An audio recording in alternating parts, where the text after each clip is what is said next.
Hello, everyone, and good afternoon. This is Dr. Harizana, and I'm here recording you the class for week 14 so that you can benefit from what I'm about to give you for our week 14. So hold on until I share the screen, okay? Let me share the screen. Um,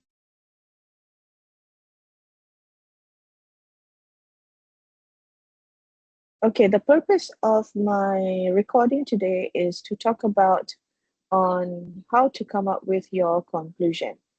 Okay, let me just share my screen. Okay, now if you can see my screen right now, okay, okay,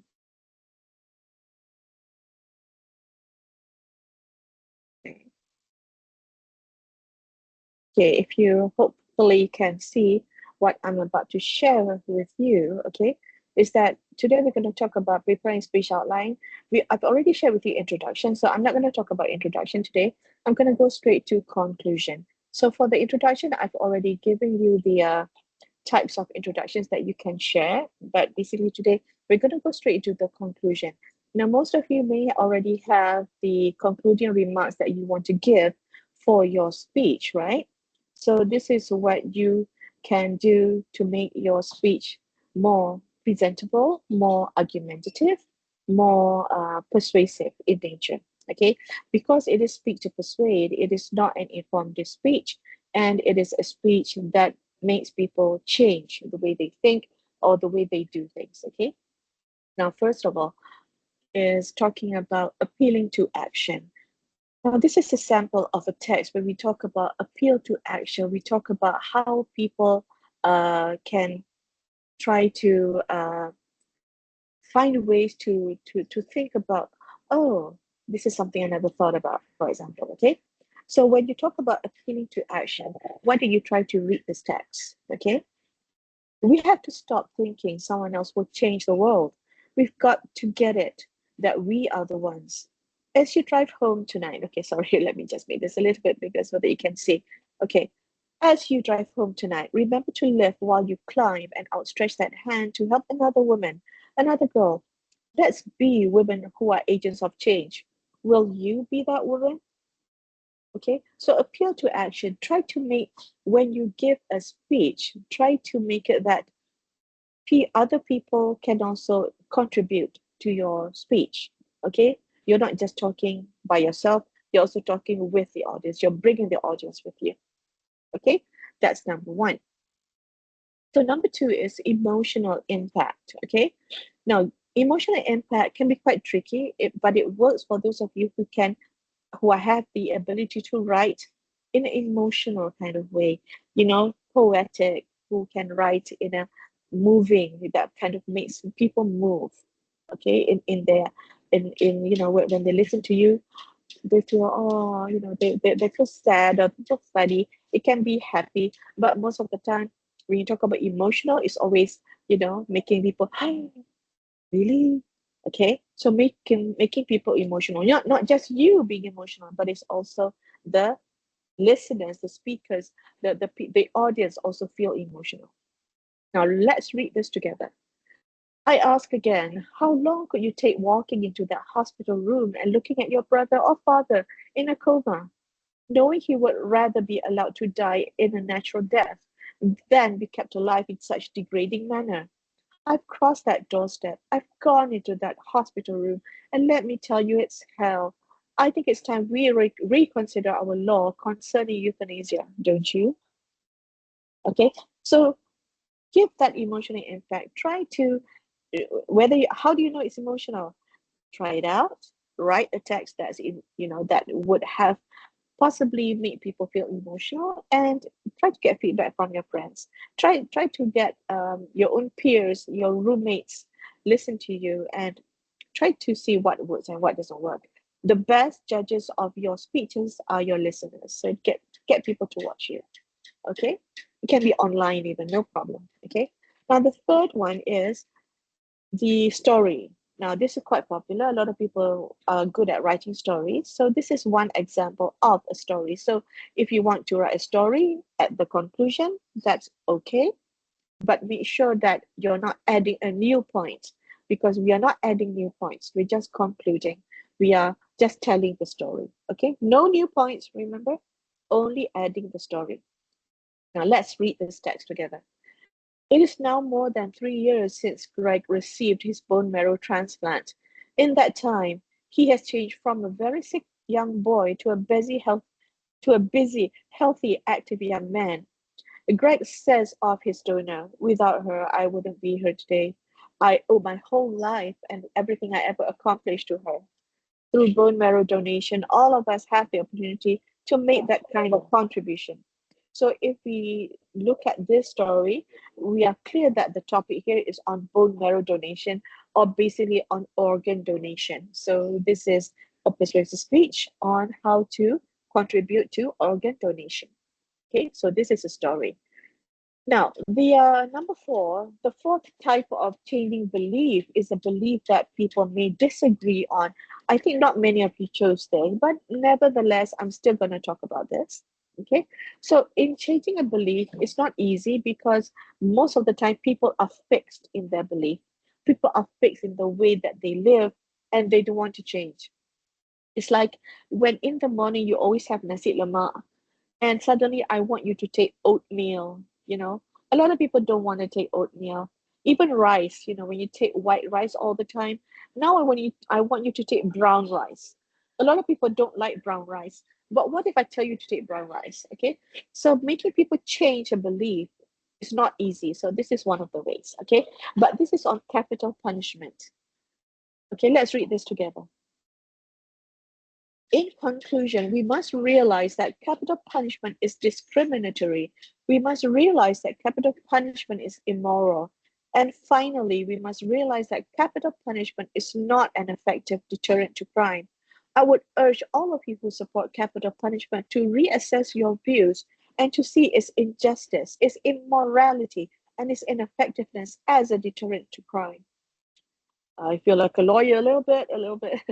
This sounds more like a law-related topic, and usually law students would choose this kind of topic, which is quite controversial, as I said, because it does talk about the capital punishment. When we talk about capital punishment, we're talking about changing laws. Changing laws is always quite controversial because people may not be happy with the way things are done because you're always used to the ways things are done, previously, right? So this is one of the ways that you can think about when you want to change people's belief. Okay, so this might, in my category, I would say this is the most difficult to do, but in the end, it is the most effective. Okay, so think about it. Is this suitable for your speech? You tell me. Okay, now, last but not least is your call for action. A call for action is, excuse me, I still have the symptoms. I'm still not 100%, but I'm better. I hope you're also feeling well. Okay. Okay. On a side note, that's a side note. Okay. Now we're talking about call for action. Now, call for action is trying to get people to join you. Try to get people to come with you. Come on, let's join. That's call for action. Now let's read this text together. Okay. So I encourage you to enroll in a self-defense course, whether it be through a physical education class or through a private organization, and whether you do it here or back in your hometown. Even if you do not enroll right away, I encourage you to do so in the near future. Taking such a course could mean keeping your money, protecting your property, defending yourself, your money, your family, your friends. It could even mean the difference between life and death. Don't ever think it could never happen to me. Why not be prepared? As Patrick Lee said, ask yourself, do you want to be the victim or the survivor? Now, this is a call for action to start with a self-defense course. Okay, so this is okay, one of the ways. So it depends. I think the most persuasive, personally for me, I believe that the most persuasive is number 4 and number 5. Okay, so a lot of you, most of you, I ask you to do this one. So this is the most persuasive, and if you do this one, you will not go wrong in trying to make people come on your side to join what you are getting them to do. Okay, whether it is visiting a country, going to Korea, for example, or or reading a certain book. So this is the most effective. But nevertheless, this is the most effective in changing the belief. So this is the most effective too. So talking about concluding remarks, okay, I know that most of you, okay, let me just change topic a little bit now. I know that most of you, you have a text, right? You have a text that you've already prepared and you are reading when you are practicing. Most of you, when you are reading, when you're practicing, it is so obvious that you are reading. So be careful that you are not reading. You are not reading, like, for example, this is what you're doing. It is now more than 3 years since Greg received his bone marrow transplant. In that time, he has changed from a very sick young boy to a busy, healthy, active young man. So that's what you're doing. Okay, a lot of you are just reading. It doesn't have any soul, it doesn't have any um, persuasiveness in it. It is not really persuasive because it looks so scripted, and it looks like you're not even interested in what you're saying. So instead of trying to read, what you can do is you can have your points.